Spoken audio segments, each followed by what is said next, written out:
Quiero continuar el día de hoy con la ayuda de Dios y su palabra, con la parte número 4 de esta serie de enseñanzas que hemos titulado ¿Es Jesús una opción más para tu vida o tu más grande necesidad?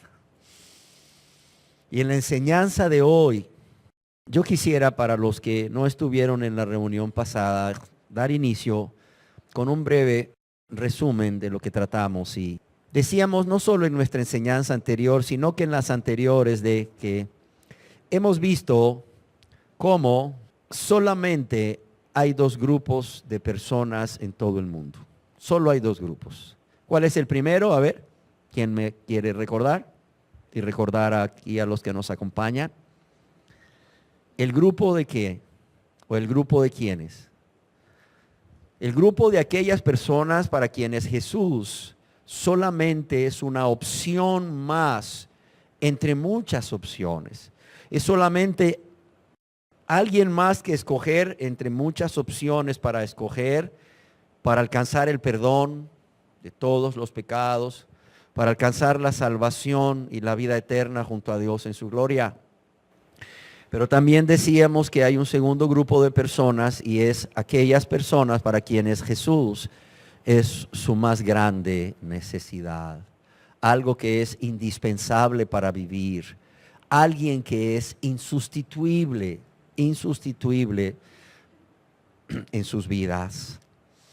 Vimos también cuál fue el mensaje que hizo que estos seguidores de Jesús, llamados sus discípulos, exclamasen: dura es esta palabra, ¿quién la puede oír? O como decíamos, bien expresara el santo de Dios Adam Clarke allá en 1700 en Inglaterra: ¿quién puede digerir una doctrina como esta? ¿O quién puede soportar una doctrina como esta? Es intolerable porque es impracticable. Y en la tercera parte y en esta cuarta parte y seguramente en una quinta parte, me he propuesto compartir con ustedes, con la ayuda de Dios y su palabra, el tema: ¿por qué Jesús no debe ser una opción más para su vida, sino su más grande necesidad? Y decíamos que hay muchas razones a lo largo de la Escritura de por qué Jesús no debe ser una opción más para nuestras vidas, sino nuestra más grande necesidad. Pero he querido centrarme en aquella declaración que Jesucristo hizo de sí mismo al apóstol Tomás en el Evangelio según San Juan, en el capítulo 14, en el verso 6, donde Jesús responde a Tomás: yo soy el camino, yo soy la verdad y yo soy la vida. Dice que Jesús le dijo: yo soy el camino, señalándose a él mismo. Yo soy la verdad. ¿Y qué? Y la vida. Nadie viene al Padre sino por mí. Y antes de centrarnos en esta impactante afirmación de nuestro Señor y Salvador Jesús, veamos nuevamente lo que veíamos en la enseñanza anterior, no solo a manera de resumen, sino por la importancia que esto tiene, y es: ¿quién es el que dice estas palabras? ¿Quién es el que dice yo soy el camino, la verdad y la vida? ¿Por qué? Porque si las hubiese dicho un hombre, como ya lo decíamos, cualquiera de nosotros podía pensar que esa persona, ese hombre o esa mujer estarían locos. Y decíamos que imagínense que yo un día me pare detrás de este púlpito y les diga a todos, aunque sea con mucha seguridad, con mucho aplomo: ¿saben qué? Yo soy el camino. Yo quiero decirles hoy que yo soy la verdad y yo soy la vida. ¿Qué pensarían ustedes? Wow, el pastor se volvió loco, vámonos todos de aquí. Ese hombre está blasfemando. ¿Quién se cree ese hombre que es? ¿Cree que es el Mesías? ¿Cree que es el Cristo? ¿Cree que es Dios? Pero ustedes tendrían mucha razón en hacerlo, porque yo no soy nada de eso. Pero cuando Jesús, como verdadero hombre, pronuncia esas palabras de yo soy el camino, la verdad y la vida, tenemos que entender que quien las está pronunciando no es Jesús de Nazaret. No es el carpintero que se había criado y había ejercido el noble oficio de la carpintería en Nazaret, como muchos de los judíos de su tiempo lo miraban, no, sino que quien está diciendo estas palabras es Dios mismo, Dios vivo y verdadero, que se hizo un verdadero hombre por amor a todos nosotros y para que creyendo en él tengamos salvación. Para que creyendo en él tengamos el perdón de todos nuestros pecados y la vida eterna. Pero las declaraciones de Jesús no solo cobran importancia por quién las dice, sino por cuándo las dice. Y quiero decirles que en ese momento es la primavera del año 30 después de Cristo. Y es un día antes de su muerte. Y si todas sus palabras merecen, ¿verdad?, toda nuestra atención y todas sus palabras son importantes, cuanto más aquellas palabras que pronuncia la misma noche antes de ser entregado a sus discípulos. Jesús, quizás reservándose estas últimas palabras para el final, para que quedaran grabadas en nuestra mente, Él también quiere que queden grabadas en todas las mentes de las personas aquí presentes, incluyendo a este su servidor. Quiero decirles, como ya hablábamos, que ese día fue fatal para sus discípulos.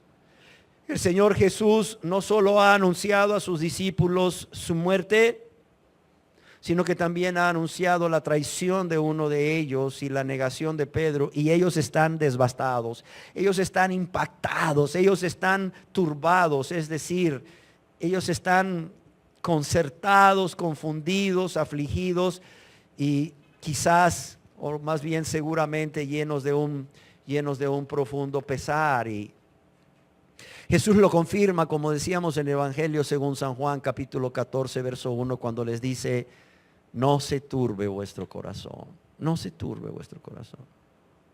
Y es en este contexto que el Señor, con el propósito de consolarles, con el propósito de animarles para que no tengan miedo, Él les da esa preciosa promesa y les dice en este Evangelio según San Juan, capítulo 14, verso 1 al 4, les dice: no se turbe vuestro corazón, no se turbe vuestro corazón. ¿Creéis en Dios? Creed también en mí. En la casa de mi Padre muchas moradas hay. Si así no fuera, yo os lo hubiera dicho. Voy pues a preparar un lugar para vosotros. Está consolándolos, está animándolos. No se preocupen. Sí, me voy a morir, pero me voy a morir y mi muerte va a tener muchos propósitos, entre ellos preparar un lugar para vosotros allá en la casa de mi Padre. Y les dice además: y si me fuere, os prepararé lugar y vendré otra vez. Es decir, no los voy a dejar huérfanos, vendré otra vez y os tomaré a mí mismo, para que donde yo estoy, vosotros también estéis. Así como cuando yo estuve caminando entre vosotros, así donde yo estaba, ustedes también estaban, pues igual va a ser. Donde yo estaré, también ustedes estarán. Y sabéis dónde voy, dice Jesús, y sabéis el camino. Y decíamos que Tomás, aún desconcertado, le dice: Señor, o sea, no sabemos a dónde vas. No sabemos a dónde vas. O sea, ¿cómo podemos saber el camino? Y Jesús, lleno de amor y ternura y paciencia, le dice, seguramente señalándose a sí mismo: yo soy el camino, yo soy la verdad, yo soy la vida. En nuestra enseñanza anterior hablábamos de Jesús como el camino. Y decíamos que cuando Jesús dice que Él es el camino, lo que está diciendo es que no hay otro medio de acceso al Padre, no hay otro camino fuera de Jesús. Lo que Jesús está diciendo es que Él no es una persona que muestra o indica el camino, como lo hizo Andrés con su hermano Pedro, cuando le dijo: hemos hallado al Mesías, y le trajo a Jesús. O como lo hizo Felipe con Natanael, no. O como lo puede hacer su servidor con ustedes al mostrarle a Cristo Jesús como el único camino, el verdadero camino, no. Él no es uno de varios caminos entre los cuales tú puedas escoger porque todos te llevan al mismo lado, porque finalmente todos los caminos llevan a Roma, como mucha gente cree, entre los cuales puedas escoger porque son iguales. No, no, no, no. Él está diciendo que no es pertenecer a una organización religiosa o denominación el camino, como muchos creen. Porque muchos dicen, no, es que si tú eres de tal religión, pues ya tú estás en el camino. Si tú eres, no, dicen otros, de tal religión, tú ya estás en el camino. No, dicen otros, si tú eres de mi religión, ya estás en el camino. No, no, no, está diciendo Jesús, yo soy el camino. Olvídense de organizaciones religiosas, olvídense de denominaciones. Yo soy el camino, dice Jesús. Lo que Jesús está diciendo cuando dice yo soy el camino es que el practicar algún ritual o alguna ceremonia de alguna organización religiosa humana o creer algunos dogmas de fe o poner por obra algunas normas o estatutos de algunas denominaciones, eso tampoco es el camino al Padre, el camino al cielo, no. Jesucristo está estableciendo enfáticamente y claramente que no existen más mediadores entre Dios y los hombres pecadores, entre Dios y el ser humano pecador, necesitado de un Salvador que Él mismo. ¿Por qué? Porque solamente hay un mediador entre Dios y los hombres. ¿Quién es? Solamente hay un mediador entre Dios y los hombres. ¿Quién es? Jesucristo hombre, Jesús, exactamente. Además, ya lo hemos dicho, no hay otro nombre bajo el cielo dado a los hombres en que podamos ser salvos. Solamente es su nombre. Jesús está diciendo enfáticamente que en Él, en su persona, es la única vía de acceso al Padre. Por tanto, Él, su persona, es el único camino al perdón. Ya lo decíamos, cuando Jesús dice yo soy el camino, está diciendo yo soy el camino, el único camino donde tú y el Padre se pueden encontrar. El único camino donde tú y el Padre se pueden encontrar. Él está diciendo también que es el único camino a la paz con Dios, a la paz con las demás personas, pero también a esa paz interior que tantos anhelan y buscan por muchos medios sin encontrarle. Porque el único camino a esa paz y la única fuente de paz, de reposo, de descanso interior, de descanso, de reposo del alma es Cristo Jesús. Pero no solo eso, Él está diciendo cuando dice yo soy el camino, dice yo soy el único camino al gozo eterno. ¿Por qué? Porque el gozo que yo te voy a dar no depende de las circunstancias que te rodean, sino de mí morando en ti. De mí morando en ti, por medio de la persona del Espíritu Santo, que por cierto, uno de los frutos del Espíritu Santo, ¿cuál es? Gozo. En la enseñanza de hoy yo quiero centrarme en esa segunda preciosa promesa de parte del Señor Jesucristo. Conste a todos sus verdaderos discípulos, como es, yo soy la verdad, yo soy la verdad. Ya en Juan 14:6 leíamos que Jesucristo respondió a Tomás, yo soy el camino, yo soy la verdad, yo soy la vida. Y vemos que Jesús, además de ser el camino, es la verdad. Y cuando hablamos de esto, se me viene a la mente aquel hombre, aquel gobernador romano en tiempos de Jesús, llamado Poncio Pilato, que estando Jesús delante de él, le preguntó, ¿qué es la verdad? ¿Qué es la verdad? Y es que desde que el rey David clamó a Dios, guíame con tu verdad y enséñame, pasando por Poncio Pilato hasta hoy, las personas siempre han tenido un anhelo en su corazón. Y ese anhelo en su corazón, ese fuerte deseo es conocer realmente cuál es la verdad. Y de esta manera vemos cómo las personas abren las puertas de sus casas a otras personas de diferentes organizaciones religiosas o denominaciones y leen todo tipo de libros y escuchan a un sinnúmero de predicadores y maestros de la Biblia para terminar más confundidos que antes. Por si esto fuera poco, para colmo de males, Hasta sus oídos llegan las afirmaciones de diferentes organizaciones religiosas que proclaman ser dueñas de la verdad, presentando una serie de argumentos, por cierto, tomados de la Biblia fuera de contexto, asegurando que nadie puede conocer esta verdad si no son miembros de su organización religiosa, de su denominación o secta. Es más, aún atreviéndose a condenar al castigo eterno a todas aquellas personas que no sean miembros de su organización religiosa. Y en este mundo de caos, en este mundo de confusión espiritual y moral también, ¿a quién creerle? ¿A quién le vamos a creer? ¿Quién tiene la verdad? Gracias a Dios que ante nosotros aparece el buen Jesús diciéndonos, todos estos grupos y personas que dicen tener la verdad, cuidado, te pueden engañar. Si andas buscando la verdad, yo soy la verdad. Y al afirmarnos el Señor que Él es la verdad, lo que nos está diciendo categóricamente o enfáticamente, al igual que cuando Él dijo yo soy el camino, es que Él es la única verdad.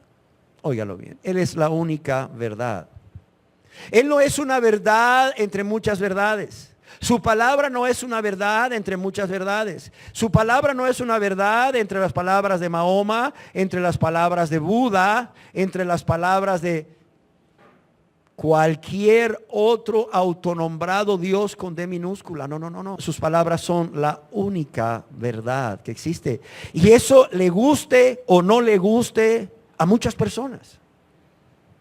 Dicen las personas que los cristianos somos excluyentes, que solo nuestro Dios tiene la verdad. Bueno, no es que somos excluyentes, es que es la verdad. Si yo les dijese a ustedes que mi traje es gris, ¿qué pensarían ustedes? ¿Que estoy siendo excluyente con el resto de ustedes o que solamente estoy diciendo una verdad a ustedes?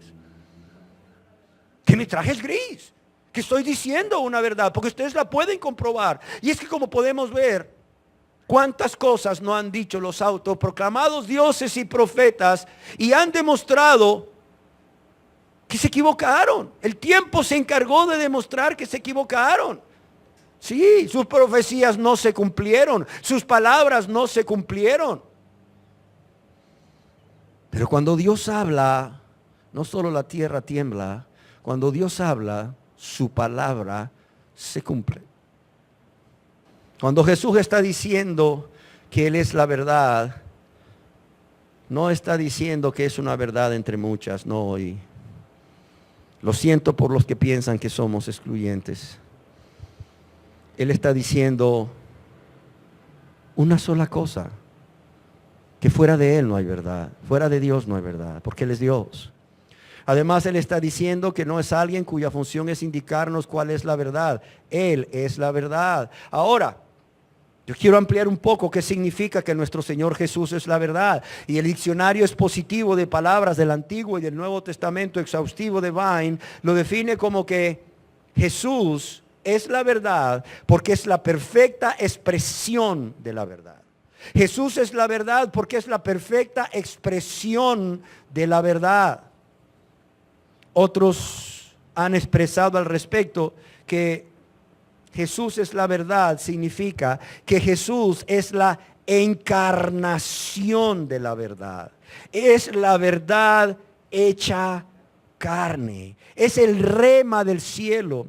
Es la palabra de Dios que se hizo carne en la persona de Jesús. ¿Para qué? Para venir a hablarnos en su gran amor y misericordia a todos y cada uno de nosotros, a toda la humanidad entera, sin excluir a nadie de ninguna organización religiosa humana mundial, ninguna de las 3,000 y tantas que ya existen. Jesús es la encarnación de la verdad, es la palabra, es el verbo hecho carne. ¿Qué más significa que Jesús es la verdad? que es la verdad revelada que vino del cielo del Padre, que es la fuente de donde brota toda la verdad, es la fuente de donde brota toda la verdad, y que Él es veraz y fiel en todas sus palabras y acciones. Por ello, o por esto, siempre podemos confiar en Él, porque Él siempre va a ser veraz y fiel en todas sus palabras y acciones. Pero ¿qué más significa que Jesús es la verdad? Que Él es el verdadero. Él es el verdadero Dios, por cuanto era y es de la misma sustancia y naturaleza que Dios. Pero también Él es verdadero Dios y verdadero hombre. Él nunca dejó de ser verdadero Dios cuando era hombre. Y cuando era hombre sí fue verdadero hombre y sufrió como verdadero hombre, como verdadero ser humano. Pero también Él es el verdadero Mesías. Él es el verdadero Cristo. Él es el verdadero Salvador. Y Él es el verdadero camino al Padre. ¿Qué más significa que nuestro Señor Jesús es la verdad? Además de todo esto, que Él estaba lleno de la verdad. Que Él estaba lleno de la verdad. En el Santo Evangelio, según San Juan capítulo 1 verso 14, se nos dice al respecto: y aquel verbo fue hecho carne. Él es la encarnación de la verdad, decíamos. Y aquel verbo fue hecho carne. ¿Y qué dice aquí? Y habitó entre nosotros y vimos su gloria, gloria como del unigénito del Padre, ¿lleno de qué? Lleno de gracia y de verdad. Lleno de gracia y de verdad, lleno de verdad. Él tenía la plenitud de todo el conocimiento. Él estaba lleno de la plenitud de todo conocimiento verdadero. Y por tanto, óigalo bien, Él es y será siempre el más capacitado para enseñarnos. El más capacitado para enseñarnos. Para que nosotros podamos recurrir siempre a sus palabras en todo momento y en toda circunstancia. Que nuestro Señor Jesús es la verdad significa también que Él siempre habló la verdad. Que Él siempre, óigalo bien, habló la verdad. De igual forma, en el Santo Evangelio según San Juan, capítulo 8, verso 40, leemos lo que Jesús dijo a unos judíos que decían haber creído en Él y luego lo procuraban matar. Mire bien, qué triste. Pero ahora, ¿qué? Procuráis matarme a mí, hombre que os he hablado, ¿qué? La verdad. Ahora procuráis matarme a mí, hombre que os he hablado la verdad, la cual he oído de Dios. Dice, ¿no hizo esto Abraham? Dice, hombre que os ha hablado la verdad. Y para los que les gusta anotar, aquí mismo en el Santo Evangelio según San Juan, capítulo 8, verso 45, le dice nuevamente a estos judíos que decían creer en Él: y a mí, porque digo la verdad, ¿no me creéis? Y a mí, porque digo la verdad, ¿no me creéis? Y es que, amados y amadas, con respecto a esto de que Él siempre habló la verdad, aún sus enemigos, aquella secta de los fariseos y de los herodianos, reconocen que Él hablaba con la verdad siempre. Cuando le dicen en el Santo Evangelio según San Mateo capítulo 22 verso 16, y le enviaron los discípulos de ellos, hablando de los fariseos, con los herodianos diciendo: maestro, ¿sabemos qué? Sabemos que eres amante de la verdad y que enseñas ¿con qué? Con verdad el camino de Dios, y que no te cuidas de nadie. ¿Por qué? Porque no miras las apariencias de los hombres. Oiga lo que le dice: maestro, sabemos que eres amante de la verdad y que ¿qué más? Y que enseñas con la verdad que el camino de Dios. Y que enseñas con la verdad el camino de Dios. Pero ¿qué más significa que Jesús es la verdad? Que sus palabras son la verdad. ¿Por qué? Porque primeramente en sus palabras no hay engaño. Lea usted los evangelios y allá en las cartas de los hechos donde se hace mención a su palabra. En su palabra no hay engaño, no hay mentira, no hay falsedad, no hay error. ¿Por qué razón? Porque Él es Dios. Y como Dios, Él siempre será veraz. Él siempre será veraz, como afirmara el apóstol Pablo, allá en la epístola a los Romanos, para los que les gusta anotar, capítulo 3, verso 4, donde dice el apóstol Pablo, sea Dios veraz. Es decir, quien habla siempre con la verdad. Sea Dios veraz y todo hombre, ¿qué? Todo hombre mentiroso. Así es que si de creerle a Dios y a los hombres se trata, ¿a quién le vamos a creer? Al que es siempre veraz. Si de creerle a Jesús y a los hombres se trata, ¿a quién le vamos a creer? A Jesús. Tristemente yo me encuentro con personas a las cuales ministro aquí y en muchos lugares por donde viajo, y tratando de demostrarles un punto, les llevo a la Biblia, la palabra de Dios, y muchas veces le llevo a los evangelios, donde están las palabras de Jesús escritas, y les digo, ¿qué dice aquí? Dice esto. Pero usted hace lo contrario, entonces usted tiene que reconocer que no es cristiano. No, pero es que mi pastor dice, o mi apóstol dice. Pero ¿qué dice la palabra de Dios? Leamos nuevamente. ¿Qué dice la palabra de Jesús?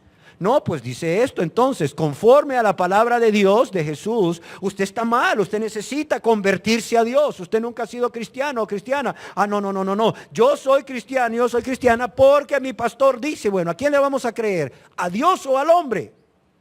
Qué bien nos convendría memorizar el texto del apóstol Pablo a los romanos, donde dice en Romanos 3:4, sea Dios veraz, sea Dios quien siempre hable con la verdad y todo hombre mentiroso a la luz de las palabras de Dios.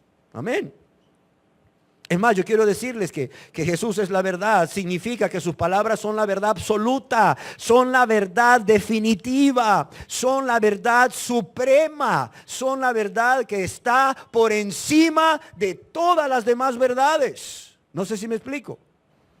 Es la verdad absoluta con la que comparamos todas las verdades. Y si una verdad que el hombre dice tener o el hombre dice creer es opuesta o contradice a la verdad de Dios, entonces es mentira. ¿Por qué? Porque la estamos comparando con la verdad suprema, con la verdad superior, con la verdad única, con la verdad absoluta. Por eso es que es bueno que tú siempre y yo siempre llevemos a la Biblia, a la palabra de Dios, a los conceptos expresados en la Biblia, lo que nos enseñan. Lo que nos enseñan o lo que creemos, para saber si realmente lo que nos enseñan o lo que creemos es verdad. Si está de acuerdo, si coincide con la verdad absoluta de la palabra de Dios, de las palabras de Jesucristo, o si es mentira. Porque yo te puedo decir una cosa al respecto, otro predicador te puede decir otra cosa al respecto, y por allá otro predicador te puede decir otra cosa al respecto. Pero ¿qué dice la palabra de Dios? Eso es lo más importante. ¿Qué dicen las palabras de Jesús? Que son la verdad suprema, la verdad absoluta, la verdad que está sobre todas las demás verdades. ¿Qué dice? Bueno, eso que diga, créelo como verdad. Créelo como verdad, como tu verdad, y que nadie te mueva de ahí. Porque Él no solo es la verdad absoluta, suprema, definitiva. Es la verdad permanente. Es la verdad eterna. Óigalo bien. No es que hoy Dios dice una cosa y mañana dice otra cosa. ¿Qué nos dijeron los científicos? Los científicos nos dijeron que la tierra estaba sostenida sobre unas tortugas o elefantes. ¿Qué nos dijeron? ¿Estaba sostenido sobre qué? Sobre una gran tortuga, y por eso se movía. ¿Qué nos dijeron los científicos? Eso. ¿Y qué resultó finalmente? Que no era cierto. ¿Sabes qué dice Dios en su palabra? Que la tierra cuelga sobre nada. Eso dice Dios en su palabra. Que la tierra cuelga sobre nada. ¿Quién tenía la razón? Dios o los científicos. O sea, ¿qué nos han dicho los científicos a lo largo de nuestra vida? Una serie de cosas que ellos mismos después tienen que comprobar que no eran ciertas, que estaban equivocados. Pero la palabra de Dios es una verdad permanente. Es una verdad eterna. La misma verdad que Dios habló allá en Génesis. En el libro de Génesis es la misma verdad que Dios habla en el libro de Apocalipsis. Y no solo es absoluta, es permanente, es inmutable, no cambia. ¿Por qué razón? Porque Dios, porque Jesús no cambian. Y si quieres saber cuál es la voluntad de Dios para tu vida, cuál es la palabra de Dios para tu vida, yo quiero decirte que las palabras de Jesús son la revelación de las verdades de Dios el Padre a través de Dios el Hijo a todo ser humano. ¿Cómo lo sabemos? Fácil, por la Biblia.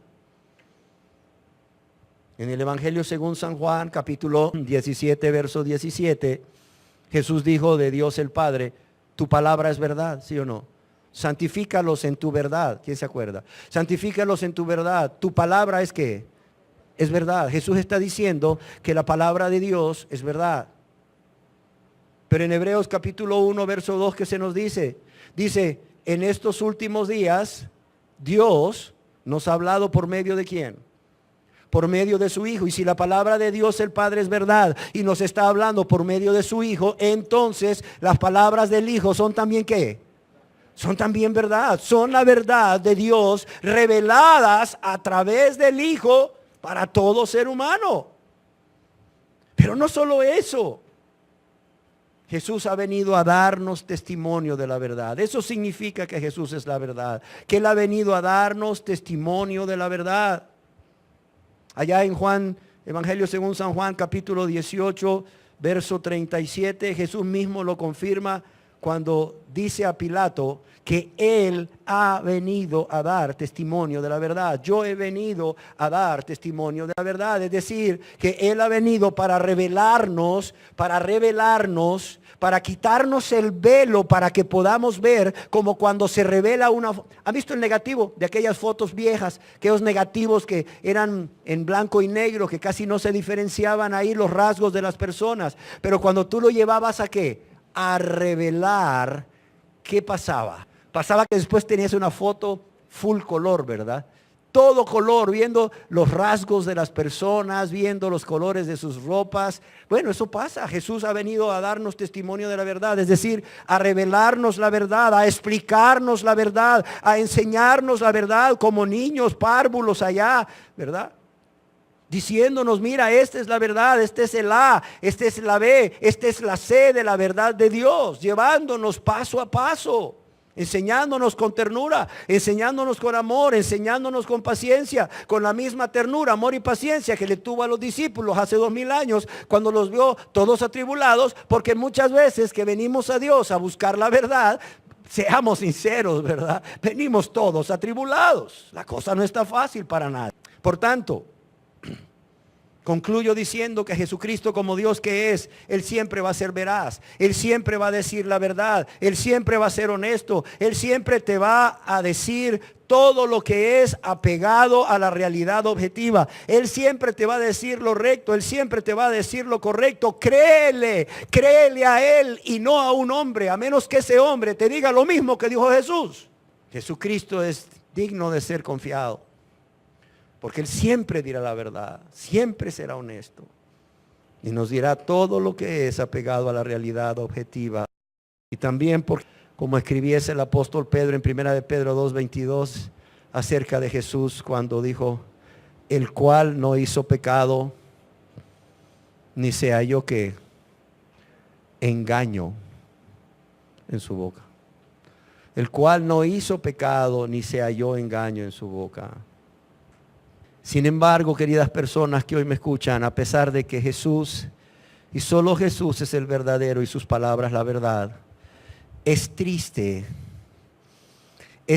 ver cómo millones de personas no están escuchando todas las palabras de Jesús, todas sus enseñanzas, todo su mensaje. No puedo negar que estas personas a quienes me refiero estén escuchando acerca de Jesús en algún momento, acerca de su obra de salvación, o estén escuchando acerca de los milagros que Él realizó, o de las muchas promesas que Él dio a sus discípulos. Pero no todas las palabras que Él enseñó durante su ministerio terrenal están siendo enseñadas para la salvación de las personas.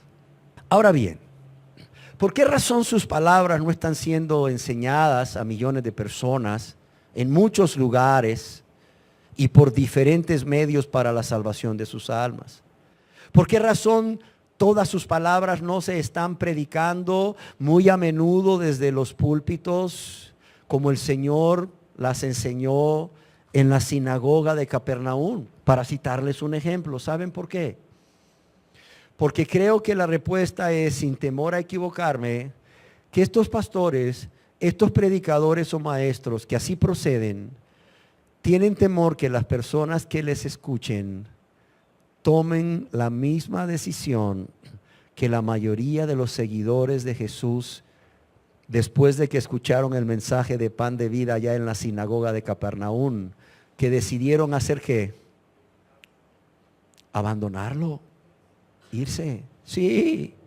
Estas personas tienen temor que si predican el mismo evangelio que Jesús predicó, que si predican todas las enseñanzas de Jesús, sus locales queden vacíos. Y al quedar vacíos van a quedar sin muchas personas que les financien sus vidas de lujos y sus caprichos personales que ellos se atreven a llamar la obra de Dios. ¿Y qué es lo que están predicando entonces estos pastores, evangelistas o maestros de la Biblia? Si no enseñan todo el mensaje de Jesús, todas las palabras de Jesús. ¿Saben qué? Han cambiado las enseñanzas de Jesús por lo que llamaríamos un mensaje de motivación personal. Un mensaje de motivación personal con el propósito de subir la autoestima de las personas, mezclando fundamentos de la psicología con la Biblia. Deje que los psicólogos hagan eso allá en sus clínicas, pero no lo hagan desde el púlpito. Además, están enseñando mensajes de sanidad interior, lo cual es antibíblico, lo digo de antemano. También mezclando fundamentos de la psicología y de la Biblia. Las personas no necesitan tener una sanidad interior. Jesús no dijo, el tiempo se ha cumplido, el reino de los cielos se ha acercado, vengan y yo los voy a sanar interiormente. Lo que ustedes necesitan es una sanidad interior. ¿Dijo eso Jesús o no? No, ¿qué dijo? El tiempo se ha cumplido, el reino de los cielos se ha acercado. ¿Y qué más dijo? Arrepentíos y creed en el evangelio. ¿Sí o no? Pero han sustituido hoy el arrepentimiento y la fe bíblica por un ritual, porque no sé cómo puedo llamarle, un ritual donde llevan a la persona a la sanidad interior a través de técnicas de psicología, a través de técnicas de regresión, a través de hipnotismo inclusive.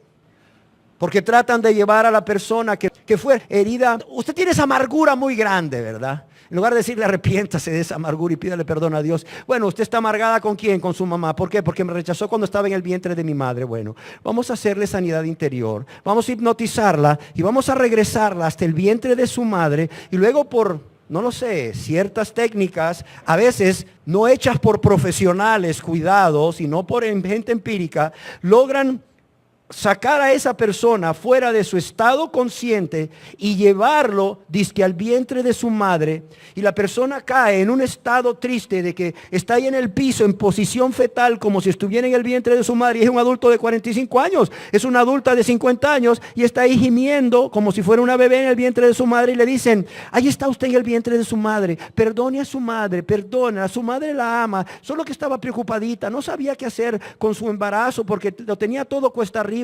Pobrecita ella, merecía compasión, ayuda, pero usted perdónela, entiéndala y perdónela, perdone a su madre, dígale, mamá, yo te perdono por rechazarme en el vientre de mi madre. Y luego supuestamente, ¡prac!, abracadabra, pata de cabra, la regresan a su estado actual, a sus 50 años, y ya la persona es sana de la amargura. A la semana que ve a su mamá, lo primero que piensa es, y me rechazaste cuando estaba en el vientre de mi madre. No funcionó, porque no es lo que Jesús dijo que debíamos hacer. Y lo único que funciona, entiéndalo, no es psicología con Biblia, es la Biblia, es la palabra de Dios revelada por Jesús, el Hijo de Dios hecho hombre. Punto. Ojalá lo entendiera hoy. ¿Qué están predicando estos pastores? ¿Por qué han cambiado las enseñanzas de Jesús? además de charlas de motivación personal para aumentar el autoestima o en procedimientos de sanidad interior que no son bíblicos. Bueno, por lo que se conoce como el evangelio de la prosperidad, que por cierto no es ningún evangelio. Ahora usted me dirá a mí, ¿usted cree que Dios no prospera? Sí, creo que prospera. Claro que prospera. Es más, estamos hablando de la palabra de Dios, ¿no? Estamos hablando que la palabra de Dios es la verdad, ¿sí o no?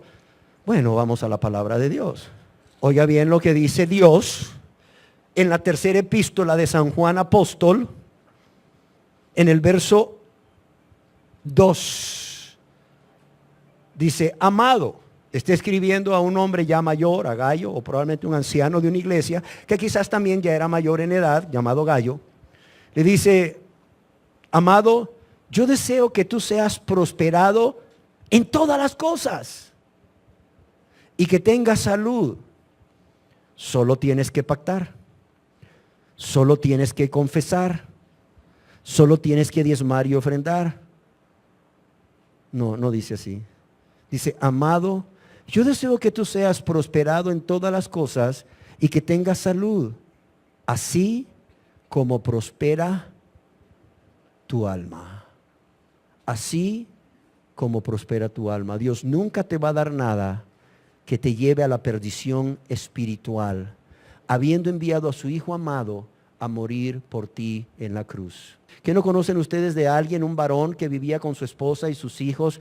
Ahí más mal que bien, ¿verdad? Comían 3 tiempos, ahí la llevaban, tenían techo, tenían ropita, salud, el Señor trabajaba y bueno, un día se sacó la lotería y no estoy diciendo que la compres para nada, pero bueno, este hombre sí la compró y se la ganó 5 millones de lempiras.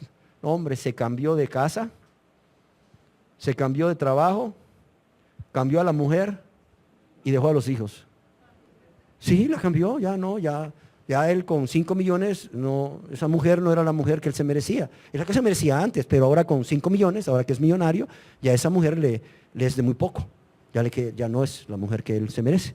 Entonces, cambió de casa, cambió de carro, cambió de trabajo, cambió de mujer y cambió de hijos, porque se fue a formar otra casa con otra mujer y otros hijos.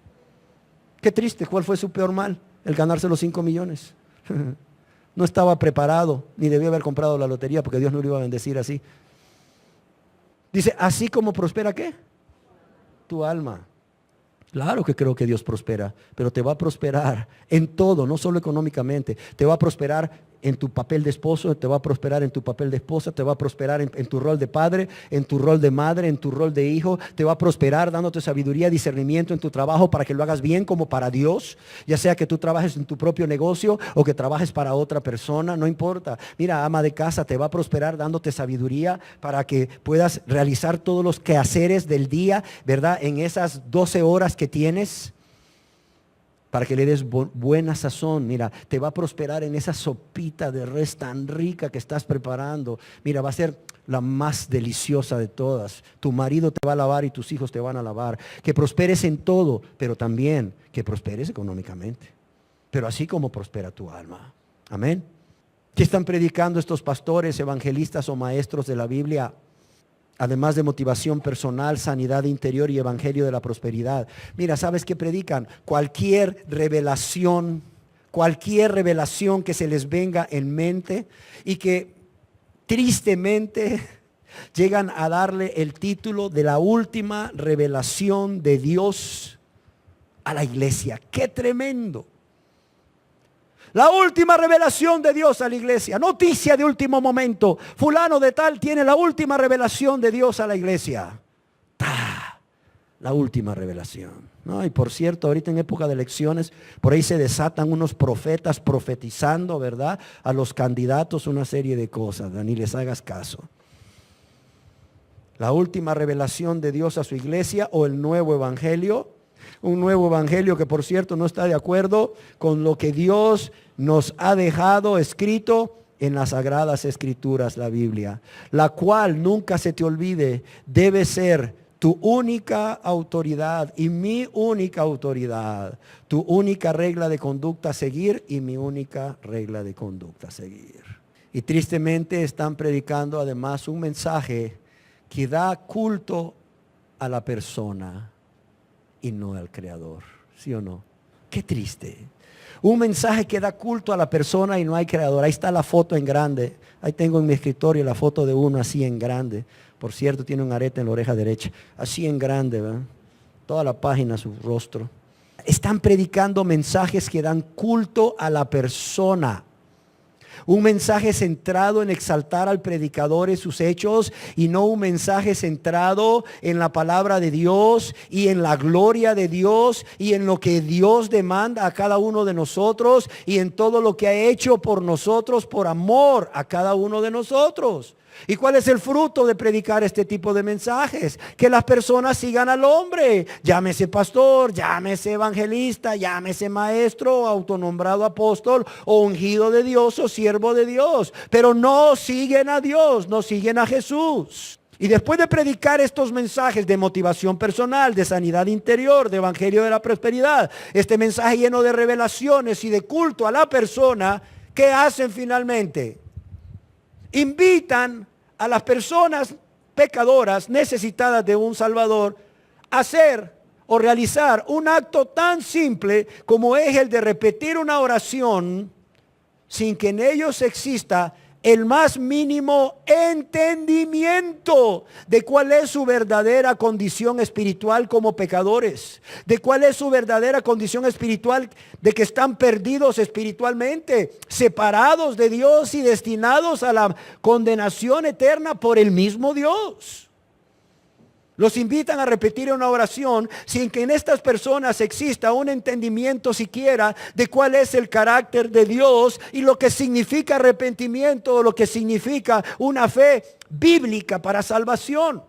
Los invitan a repetir una oración sin que en estas personas exista una verdadera convicción de pecados, una tristeza profunda, un dolor profundo por haber pecado contra Dios, ni tampoco exista un profundo deseo de arrepentirse, es decir, rechazar, aborrecer sus pecados y toda su vida de pecado. Y es por esta razón que estas personas a quienes invitan a repetir esta oración, sin ninguno de estos elementos que he mencionado, estas personas creen que son hijos de Dios o hijas de Dios, pero están poniendo su confianza ¿en qué realmente? ¿En qué están poniendo su confianza? ¿En que repitieron una oración? Sí, repitieron una oración sin ninguno de los elementos antes mencionados y que por eso ya son salvos, son hijos de Dios, sin haber nacido de nuevo. O porque además de repetir la oración han dejado algunos pecados, pero igual siguen practicando otro montón, no importa. Además de esto, porque oran 5 minutos al día, leen la Biblia aunque sea 5 minutos al día, 3 días de la semana, o porque asisten a un culto público de adoración todos los días o 3 días a la semana, donde les leen 2 versículos bíblicos, y eso es todo lo que ellos reciben de la palabra de Dios, porque ni la leen. O bueno, hay muchos que se justifican porque se congregan regularmente y no faltan, o porque diezman y ofrendan, o porque están realizando algún servicio en el grupo religioso o denominación, o porque evangelizan, o porque realizan una obra de misericordia. Pero realmente no se han arrepentido y no han creído en Jesús para ser salvos con esa fe bíblica para salvación. Ahora, ¿usted alguna vez se ha preguntado qué sucedería si en estos lugares donde se reúnen miles de personas a escuchar la palabra de Dios, entre comillas, se predicase el mensaje que Jesús predicó en la sinagoga de Capernaum? A ver, ¿qué creen que sucedería si se predicase el mismo mensaje que Jesús predicó ahí en la enseñanza del pan de vida en la sinagoga de Capernaum? Un mensaje llamando a las personas a la conversión a través de un verdadero arrepentimiento y una fe que implica obediencia total e incondicional a Dios. Una obediencia siempre, en todo momento y circunstancia y lugar, por amor y gratitud. Un mensaje que llame a las personas no solo a confiar en Jesús, sino también a hacerle el Señor de sus vidas, consagrándose a Él para vivir exclusivamente para Él. ¿Qué cree que pasaría si se predica un mensaje que además de esto llamen a las personas a no amarse a sí mismas, ni a sus ídolos que se han creado, sino amar a Dios con todo su corazón, su alma, su mente y sus fuerzas. Que se llame a las personas a vivir en santidad. Que se llame a las personas a vivir negándose a sí mismas cada día, tomando su cruz cada día, como Jesús lo predicó y como Jesús lo hizo por amor a ellos. ¿Qué creen que sucedería? A ver, ¿qué creen que sucedería? ¿Qué creen que sucedería? ¿Mande? ¿Algunos se convertirían a Cristo? Claro que sí. Pero la mayoría, ¿qué pasaría con la mayoría? ¿Sabe qué pasaría con la mayoría de los congregantes en ese lugar? Que se irían. Se irían diciendo que dura es esta palabra, exacto. Se irían diciendo, dura es esta palabra, no la vamos a tolerar, ya no la vamos a seguir oyendo. ¿Por qué? Porque es difícil ponerla por obra. Y se quedarían pocos. Porque cuando Jesús pronunció estas palabras, la mayoría de los que decían ser sus discípulos, ¿qué hicieron? Se fueron, ¿sí o no? Lo abandonaron. ¿Por qué? Porque son palabras que te llevan a un compromiso, ¿sí o no? Son palabras que te llevan a hacer un pacto de amor, un pacto de entrega, un pacto de fidelidad. ¿Con quién? Con Dios, con Cristo. Son enseñanzas que te llevan a una relación personal, de amistad íntima o de amistad estrecha con Cristo mismo, ¿sí o no? Por eso se van. Porque se cumple lo que Cristo dijo a unos judíos: mis palabras no hayan cabida en vosotros. Y así se cumple esto. Mis palabras no hayan cabida en vosotros. Es decir, por un oído les entra y por el otro ¿qué? Les sale. No penetran. Yo pienso que esto sería lo usual en todos esos lugares donde se reúnen multitudes a escuchar la palabra de Dios, entre comillas. ¿Por qué pienso que sería lo usual? Porque yo pregunto, ¿será que estos predicadores o pastores o evangelistas o maestros son mejores maestros que el maestro de maestros? ¿Será que al maestro de maestros se le fueron y a estos se les quedan y aún se añaden? ¿Será que son mejores? No, no son mejores. ¿O será que tendrán mayor unción que el Cristo vivo, que era la fuente misma de la unción? ¿Será? No creo. Algo están haciendo mal entonces. Algo no están predicando para tener esa cantidad de gente. Y no es que no se pueda reunir esa cantidad de gente predicando el sano evangelio. Pero mira, cuesta mucho llegar a alcanzar esas multitudes predicando el sano, el verdadero evangelio. Cuesta mucho. Cuesta mucho llegar a tener todas esas multitudes que realmente se queden ahí porque tienen hambre y sed de escuchar la palabra de Dios. Personas que realmente se queden porque tienen hambre y sed de escuchar las enseñanzas del Maestro Jesucristo. Personas para quienes el Señor Jesucristo no es una opción, sino que su más grande necesidad. Tristemente los que se vayan se estarán yendo con el conocimiento de la verdad revelada por Dios, por medio de Jesucristo, su testigo fiel. Y no podrán decir a Dios en el día del juicio: Señor, es que yo no lo sabía, Señor, es que a mí nadie me lo predicó. No, le va a decir el Señor: te llevé a tal lugar y ahí te predicaron esta palabra. Sí, pero es que era muy dura. Yo pensé que no venía de ti. Claro que venía de mí.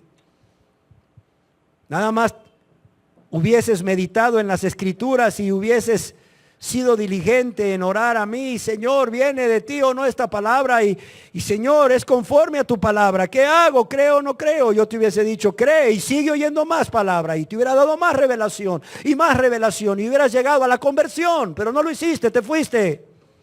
Y te fuiste conociendo la verdad revelada por mí, les va a decir Dios. Rechazando la verdad que te podía llevar a la salvación. Rechazando la verdad que ahora te va a llevar a la condenación eterna. Pero aquellos que se queden, como decían por acá, aquellos que las reciban y se queden, aquellos que den cabida en su corazón a Cristo y sus palabras, esos van a ser salvos. Van a ser salvos y no se los garantizo yo, se los garantiza Jesús y su palabra, como aquellos que hace 2000 años, ¿verdad? Fueron salvos porque decidieron de manera consciente y voluntaria y por amor a Dios recibir esta palabra, darle cabida, permitir que esta palabra hiciese nido en sus corazones, pero también obedecerla. Y por cuanto la valoraron y le dieron cabida y la obedecieron, ¿verdad? Creyendo en Jesús, confiando en Jesús como su único suficiente Señor y Salvador, estas personas fueron salvas. ¿Vivieron con tribulación? Sí. Aún de parte de los suyos, de los de su propia casa, pero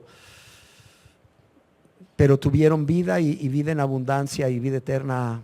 Amén. Porque las palabras de Jesús son palabras de vida eterna. ¿Qué dijo Pedro? ¿A quién iremos? Tú tienes palabras de vida eterna. Amados y amadas, Dios nos manda a valorar esta palabra, esta verdad. Toda. No solo un fragmento aquí y un fragmento allá. Me conviene esto, sí, esto no, esto sí, esto no. Entonces, por eso medito en esto y obedezco esto porque me conviene y esto no porque no me conviene. No. Dios nos manda a valorar toda la palabra, porque toda la palabra es inspirada por Dios, dijo el apóstol. Toda la palabra es inspirada por Dios. Y nos manda a valorarlas y a estar dispuestos a ¿qué? A adquirirla, para leerla, no para tenerla de adorno. Veo en algunas casas unas Biblias bien bonitas de conchanácar, la portada, abiertas ahí, ¿verdad? En el Salmo 23. Y llegas tú por casualidad ahí a esa casa y cuando nadie te ve le haces así a la página. ¿Sabes qué hay? Polvo. Tienen de adornos. O como un amuleto, una pata de conejo igual. Pues no, pues una Biblia abierta en el Salmo 23. O no, mejor en el Salmo 91, ¿verdad? Funciona mejor, nos protege más. No, Dios nos manda a valorar la verdad y estar dispuestos a adquirirla. ¿Para qué? Para leerla, meditarla y memorizarla, si es que podemos todavía, ¿verdad? Porque algunos ya a nuestra edad memorizar ya es más difícil, pero para los jóvenes leerla, meditarla y memorizarla, y a los que todavía pueden, y hacerlo, ¿saben a qué? A cualquier precio. Hacerlo a cualquier precio y sin escatimar esfuerzos.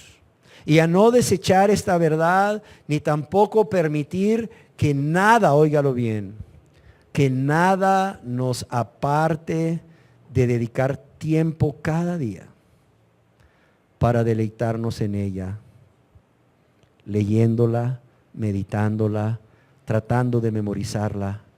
Y cuando digo que nada nos aparte para dedicar tiempo cada día para deleitarnos en ella, esto incluye deberes. Porque luego la gente dice, es que estoy tan ocupado, pero bien que pasaste hora y media ahí en el WhatsApp. Aún en los deberes lícitos o los placeres de este mundo.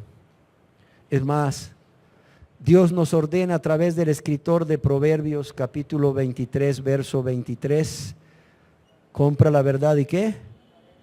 No la vendas. Mira, no escatimes nada por tener la verdad y por tener ese tiempo para leerla, meditarla y tratar de memorizarla. Dice, no la vendas, no permitas que nada te aparte de ella, la sabiduría, la enseñanza y la inteligencia. Ahora ustedes se preguntarán, ¿se pueden rechazar las palabras de Cristo? Las verdades eternas que Cristo ha venido a traernos desde el cielo, a revelarnos desde el cielo del Padre y a enseñárnoslas. Claro que se pueden rechazar. No solo se pueden rechazar, se están rechazando cada día. Y se están rechazando cada día aún por personas que dicen ser cristianas, que dicen ser hijos e hijas de Dios, líderes espirituales. En su epístola a los Romanos, capítulo 2, versos 6 y 8, que dice el apóstol Pablo a estos cristianos de Roma, hablando del día del juicio de Dios, cuando Él venga, dice, el cual pagará a cada uno, ¿según qué? Según sus obras. Y miren lo que dice el verso 8. ¿Cómo va a pagar Dios según las obras de unas personas? Dice, pero ira y ¿qué? Y enojo, ¿a quiénes? A los que son contenciosos. ¿Y qué dice aquí? Y no obedecen a la verdad, sino que obedecen a la injusticia. O sea, aquí Dios nos dice dos cosas: cómo Él va a pagar a un grupo de personas por sus obras con ira y enojo, y que estas personas contienden con Dios, luchan contra Dios y su palabra por querer prevalecer sus opiniones personales, porque se creen sabios según su propia opinión y porque creen que tienen una verdad absoluta y no Dios. Pero no solo son contenciosos, ¿qué dice? No obedecen a la ¿qué? A la verdad de Dios, a la verdad revelada de Dios. Como alguien escribió al respecto, cosa triste es que las verdades supremas, las más importantes, sean las que menos crédito reciban de la mayoría de las personas o de los seres humanos por rebelarse contra la luz. Yo lo quiero leer de nuevo. Cosa triste es que las verdades supremas, las más importantes, sean las que menos crédito reciban de la mayoría, no de pocos, de la mayoría de las personas, de los seres humanos. ¿Por qué? Por cuanto ellos se rebelan a la luz. Ahora, quizás alguien se pregunte, pero ¿cómo puede una persona rechazar estas verdades? ¿O por qué una persona puede rechazar estas verdades si son verdades divinas? Si son verdades reveladas a través de Jesús. Y yo quiero responder con un comentario muy acertado que leí hace un tiempo. El corazón del hombre perverso y engañoso, óigalo bien, el corazón del hombre perverso y engañoso se revela contra esa luz, porque pone al descubierto las profundidades malvadas y corruptas del corazón. Amén. ¿Por qué se revelan? Porque pone al descubierto las profundidades malvadas y corruptas ¿de qué? Del corazón. Y yo quiero decirles que no solo rechazan estas verdades divinas, sino que cambiaron la verdad de Dios y acerca de Dios por la mentira. Eso usted lo puede leer allá en la epístola del apóstol Pablo a los Romanos, capítulo 1, verso 25, donde dice que cambiaron la verdad de Dios, pero también la verdad acerca de Dios por la mentira. Digo yo, si estas personas que están haciendo esto tan solo pudiesen escuchar la voz de Jesucristo diciéndoles: ¿por qué rechazas mis palabras? ¿Qué no entiendes que el que rechaza mis palabras, que son verdad y son vida, me rechaza a mí? Y si me rechaza a mí, rechaza a Dios que me envió, y nunca tendrá vida eterna, sino condenación. A lo cual muchos responderán: Señor, pero yo no rechazo tu palabra, yo no la rechazo. A lo cual Jesús respondería: mentiroso, ¿cómo dices que no la rechazas? Oye bien, si no pones siempre por obras mis palabras, las rechazas. Oiga bien lo que Jesús está diciendo. A todo aquel que dice: no, yo no las rechazo, ¿cómo cree? Yo ni me atrevo, ¿quién soy yo? No, dice Jesús: mentiroso, mentirosa. Si no pones siempre por obras mis palabras con la ayuda del Espíritu Santo, las rechazas. Si tomas de mis palabras solo lo que te conviene, egoístamente, estás rechazando mis palabras. Si no haces siempre mi voluntad, dice el Señor, si no haces siempre mi voluntad, estás rechazando mis palabras. Estás rechazando mis palabras. Cumpliéndose, amados y amadas, lo que profetizó el apóstol Pablo a Timoteo, allá en la segunda epístola del apóstol San Pablo a Timoteo, capítulo 4, versos 3 y 4, cuando dice: porque vendrá tiempo que ¿qué? Que no sufrirán ¿qué? La sana doctrina, sino que teniendo comezón de oír, ¿qué van a hacer? Se amontonarán maestros, ¿conforme a qué? Conforme a sus concupiscencias, y apartarán de la verdad el oído. Qué triste, ¿verdad? Y apartarán de la verdad el oído, volviéndose ¿qué? A las fábulas. Dice Dios, no sufrirán, dice Dios, no van a soportar oír, ya no van a tolerar ni van a valorar la sana doctrina. Las palabras de Jesús, las palabras de Dios como las predicó a lo largo de todo el Evangelio y como están enseñadas a lo largo de toda la Biblia y las doctrinas que están enseñadas allí en las Sagradas Escrituras. Dice Dios, no sufrirán, dice, sino que teniendo comezón de oír. ¿Qué es tener comezón de oír? Es tener un fuerte anhelo. ¿Por qué? Por oír estas falsas doctrinas, por oír estas fábulas. ¿Para qué? ¿Por qué a la gente le gusta? A ver, pregúntese. ¿Por qué si están rechazando la palabra de Dios, por qué les gusta oír o tienen este fuerte deseo de oír estas falsas doctrinas? ¿Sabe para qué?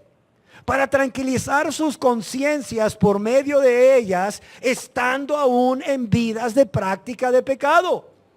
Estando aún en vida de práctica de pecado y siendo confrontados por la palabra de Dios en algún momento de sus vidas, de alguna manera, estas personas, lejos de arrepentirse y creer en Jesús como su único y suficiente Señor y Salvador, van y ¿qué? Y se van a un lugar donde les prediquen que no importa, que es poco a poco, que solo repitan la oración de aceptar a Cristo y ya son hijos de Dios. Oiga, pero yo todavía sigo en adulterio. No importa, es poco a poco, hermano. Yo todavía sigo en fornicación. No importa, es poco a poco. Yo todavía sigo de mentiroso. Yo todavía tengo unos berrinches, todavía tengo esos pleitos, esos celos. Oiga, todavía soy vanidoso, soy vanidosa. Oiga, todavía amo el mundo y las cosas del mundo. No se preocupe, hermanos, en el tiempo de Dios, poco a poco, usted sabe.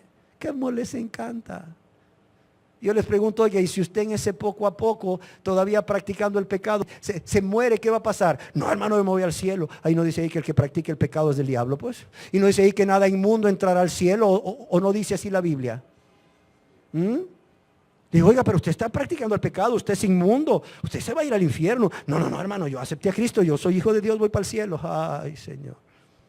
Teniendo comezón de oír, dice, para tranquilizar su conciencia o como charlas de motivación personal o para obtener conocimiento sin conversión. Y conocimiento sin conversión, ¿sabes para qué sirve? Para vanagloria. Como bien escribiera Leonard Ravenhill, un hombre de Dios. Lo que el apóstol Pablo tenía por basura, muchos hoy lo tienen como currículum. Y se amontonan maestros conforme a sus concupiscencias o deseos fuertes deseos o fuera de control, y apartarán de la verdad el oído y se volverán a las fábulas, a los cuentos, a los sueños, a las nuevas revelaciones que han venido tristemente a sustituir la palabra de Dios, olvidándose, amados y amadas, que es solamente a través de esa fe bíblica en Jesús, esa fe bíblica en Jesús acompañada de una renuncia total de todos sus pecados y aún de ellos mismos, que es a través de comer su pan y beber su sangre, es decir, creer en Jesús, que tenemos vida y vida en abundancia aquí en la tierra y vida eterna. Amén. Cerremos nuestros ojos. Y quiero que cerremos nuestros ojos, no para obligarte a hacer algo que no quieras, lo repito, sino para que medites. Querida persona que hoy nos acompañas, ¿realmente estás cansado o estás cansada de vivir para ti mismo?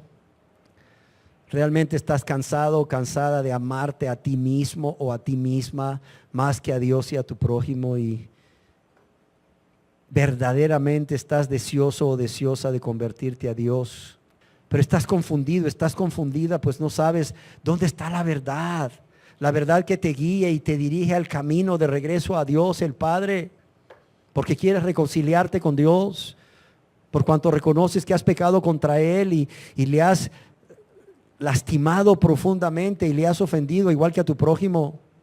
Pues yo quiero decirte que tengo buenas noticias para ti.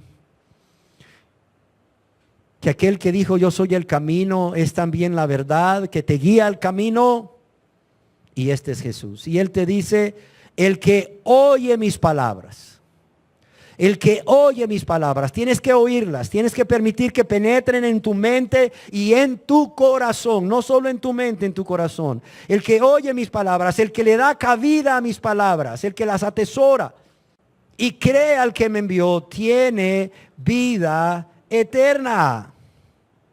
Pero no solo el que oye mis palabras y las valora, las atesora, las medita, las hace suyas, escudriñando también las escrituras, sino también, dice el Señor, el que las obedece o las pone por obra. Como cuando el Señor dice, arrepentíos y creed. Como cuando el Señor dice, arrepiéntete y cree. ¿Qué es lo que Él manda? Que valores y atesores estas palabras, pero también Él manda que las obedezcas, que te arrepientas y creas. Que te arrepientas y creas. Oye mis palabras, dice Jesús. Yo soy el fiel y el verdadero. Si todos a tu alrededor, si tus padres, cónyuges, hijos, familiares y amigos, o aún cualquier líder religioso o guía espiritual te ha engañado, te ha mentido, te ha fallado egoístamente. Oye lo que dice Jesús, en mí si puedes confiar, a mí si me puedes creer. Y siempre, dice Jesús, podrás recurrir a mí y refugiarte en mí. Siempre podrás recurrir a mí y refugiarte en mí, pues yo soy la verdad, yo soy el fiel y verdadero, yo soy esa verdad que te lleva hacia la libertad, yo soy esa verdad que te lleva a la libertad de una vida de esclavitud al pecado, al mundo y a las cosas del mundo y al diablo. Yo soy todo lo que necesitas, te dice Jesús. ¿Por qué? Porque oye lo que Jesús te dice, yo no soy una opción más para tu vida. Yo no soy una opción más para tu vida. Yo soy tu más grande necesidad. Y aunque es necesario que abras tus ojos a lo que Jesús te dice, que abras tus ojos y tu corazón a las palabras de Dios, a las palabras de Jesús, oye lo que Él te dice, no basta con oír. Además de oír, tienes que venir a Él. Tienes que venir a Él reconociendo que has estado engañado, que has estado engañada. Ya no te engañes más. Reconoce que has estado engañado o engañada. Reconociendo que Dios te ha confrontado con su verdad porque te ama y porque te ve perdido espiritualmente, camino al infierno. Tienes que reconocer que necesitas ser salvo, ya no te engañes. Tienes que reconocer que necesitas ser salvo, ser salva. Y tienes que reconocer que Jesucristo es el único camino al Padre, que nada te puede llevar al perdón y al Padre sino Jesucristo. Pero también tienes que estar dispuesto a abandonar, palabra que no les gusta, abandonar todo aquello que en tu vida ha sido un obstáculo para venir a Jesús. ¿Como qué cosas? Como ese gran amor por ti mismo o ti misma. Como ese deleite temporal del pecado que tanto te fascina por el amor al mundo y las cosas del mundo.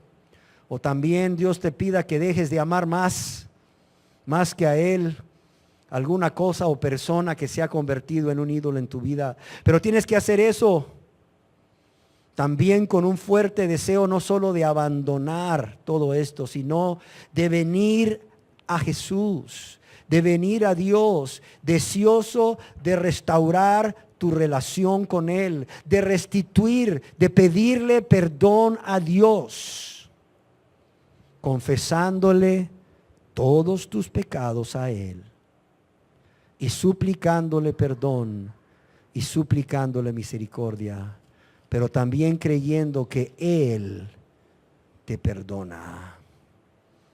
Pero además de esto, después de creer que Él te perdona en su gran amor y misericordia por su pura gracia, como un favor inmerecido, tienes que estar dispuesto o dispuesta a rendirte en sus brazos de amor, en obediencia continua, en obediencia incondicional, por amor y gratitud. No solo reconocer, no solo abandonar, sino también confesar, sino también suplicar y rendirte. 5 elementos que Dios te demanda: reconocer, abandonar o renunciar, confesar, rendirte en sus brazos de amor. ¿Habrá alguna persona en este lugar que esté dispuesta a hacer esto? ¿Habrá alguna persona? Señor, tú lo sabes. Yo no lo sé, pero tú lo sabes. Tú conoces los corazones de todos los que estamos aquí. Ven en este día, no solo a hablar a cada uno como te pedíamos al principio, sino a convencer de pecado, de justicia y de juicio.